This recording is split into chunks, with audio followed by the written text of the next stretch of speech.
Why, hello there everyone. I'm Laxow, aka the Kumo Sensei. Minasan, ohayo gozaimasu. Yonjong. So the plans for today is really just me explaining some things, I guess, about my Chilobrachys natanicharum, formerly known as the Chilobrachys species electric blue, and whatnot, and showing off some Poecilotheria ornatas because I love that tarantula. That's my favorite species, by the way, but let's get straight into it. So in my last video, I showed my old female of my Chilobrachys natanicharum, my old Thailand electric blue tarantula. And for some reason, I guess I got emails asking about, am I giving up on the breeding project? And the answer is no. So some of you may have forgotten, but I had two females. One was my large adult female, the one that you saw in my last video. And then today I'm showing you my other female. And this one here is a young subadult female. And this female here is ready to breed. She's about 5.5 inches and have molted about a week or two ago. I think 2 weeks ago now. And she's really hungry, so yeah, she's eating really well today. Which is a good thing.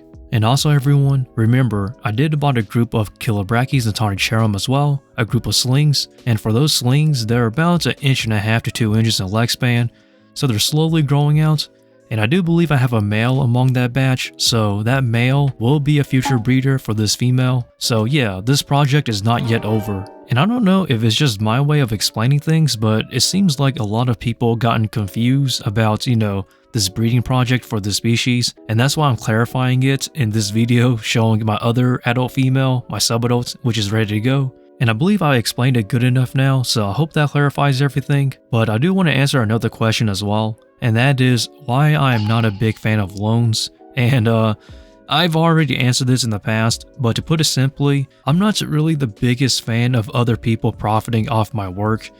Now I understand that some species is rare, and some species are endangered, and some species are protected, which is why loans are mandatory then, which is understandable. But in most cases, if it's a common species or a hobby staple, and somebody wants to do a loan, I'm usually kind of iffy. So if someone offers me a male tarantula, usually I just ask if I can just buy them outright instead of loaning, because when you loan, it's really a game of trust. And it's also a game of chance, because even though me or the person you're giving your male to may be an experienced tarantula breeder, there's no guarantee. I don't ever guarantee any loans I do. You can ask everybody I ever loaned with. I don't give any guarantees. Anything can happen. Even with someone like me and my level of experience and expertise, no one would know the outcome until it's finally, at the end.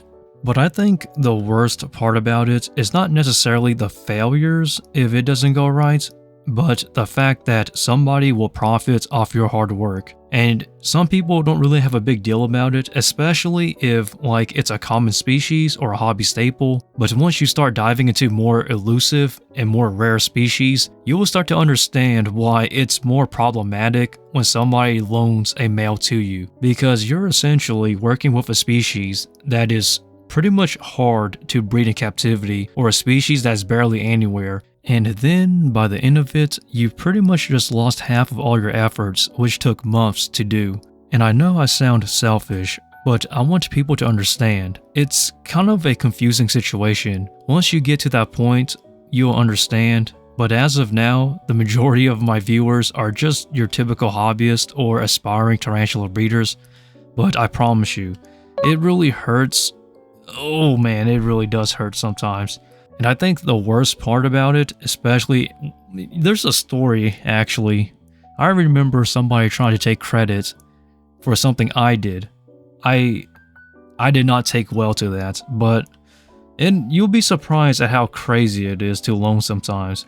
So really, my advice is I'd rather just outright buy the male, even if I had to pay an extra premiums in some cases, that is. I think the outcome is much more deserving. Now granted, like I stated earlier, there are exceptions, like if it's local and is really close, then I'll consider that as well. Oh man, I'm taking that way too personal, but let us jump right back into the Poecilotheria ornatas here. So you may have noticed that some of the substrate may look a bit wet, but I promise you it's not wet. It's just that this was recorded during maintenance day, so I was pouring some water into the substrate for some moisture, humidity, etc. So don't take that as me keeping my tarantulas always wet. It's not the case. So what I find interesting is how fast these females are growing. So I do need to rehouse all of these females because, man, they're about 5.5 inches already, approaching 6 inches in leg span, and they're not even fully grown yet. It's surprising, honestly. They will be mature and ready to breed at around 7 inches. And as for my males, some of them are penultimate now, but I don't have any mature males as of yet. I'm praying that they mature out early spring when it's warmer, so that way when I ship them, it's not as cold because the weather is not too great as of now. So let's hope our boys molt out later than now because the weather and the temperatures are not too great for shipping.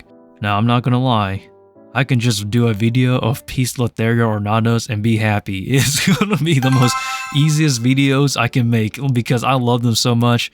Man, I love making videos about stuff I enjoy, and as long as I enjoy making these videos for you guys, then I'll still make videos. But seriously though, I can't just make everything Poecilotheria ornatas. But if I could, I would. Sorry, my passion for this species, man, it's just unending. So to tell you guys, for those who are not familiar with my ornatas, I have 14 females, but I'm only going to show you guys these 3 because these 3 molted out. And I also want to show you guys the color contrast in between specimens because I find it pretty interesting actually. Now granted, these 3 females are freshly molted, so that could be a contributing factor, and the positioning as well of where the spiders are standing that could affect of how the colors are looking. But overall though, I find the color contrast between these 3 specimens to be interesting. And you may have noticed that the first one I shown you guys was a bit more of a purplish pink color on the carapace, and then the second one was more of a dark mute color on the carapace, and then this one here has a more of a, I don't know, I guess a greenish tint or a yellowish tint on the carapace. Now granted, it is lighting as well, so that's a huge factor, and also they're freshly molted out, but give them some time and then they will go back to their typical Poecilotheria ornata colors.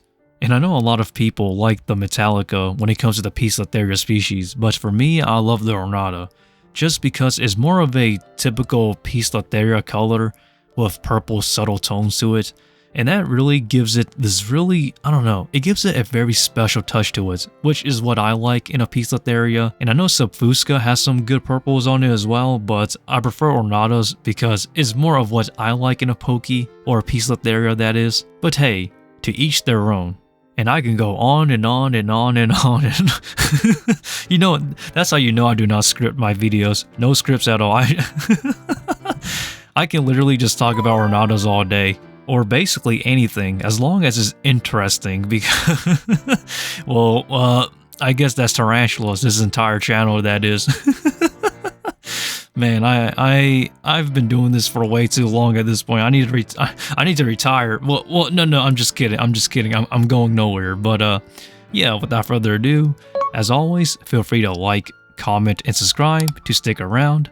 I upload every single Tuesday and Friday here on this channel, and also support me on my social medias such as my IG and my Twitter. Everything is down below, so go check it out. And with that, stay lax and Laxow out from the Kumo Sensei.